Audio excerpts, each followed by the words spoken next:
শোনাবো সুকুমার রায়ের সৎপাত্র। শুনতে পেলাম প্রস্তাবে তোমার নাকি মেয়ের বিয়ে গঙ্গা রঙে পাত্র পেলে। জানতে চাও সে কেমন ছেলে? মন্দ নয়, সে পাত্র ভালো, রং যদিও ভেজায়। তার উপরে মুখের গঠন অনেকটা ঠিক প্যাঁচার মতো। বিদ্যে বুদ্ধি মশাই ভগ্নী ছেলের অধ্যবসায়। 19টি বার ম্যাট্রিকে সে ঘায়েল হয়ে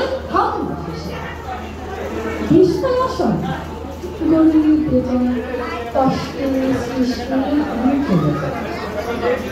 মানুষ তোলার ভাই বলে না, একটা পাগল একটা গোয়াল আগে কিসে তাই গেছে জাল করে নোট গেছেন পুলিশ তাদের কমলা বাড়ে যাত্রা দলে 5 টাকা পায়। রঙে কি বলবো তেলে যাও আর পান্ডে বলে, কিন্তু তারা উচ্চ ঘর কংসরাজের বংশধর। সামলাহেরি কোনো গ্রামে কি যেন হয় যা এবার পাত্র পেলে এমন কি আর মন না ছেলে।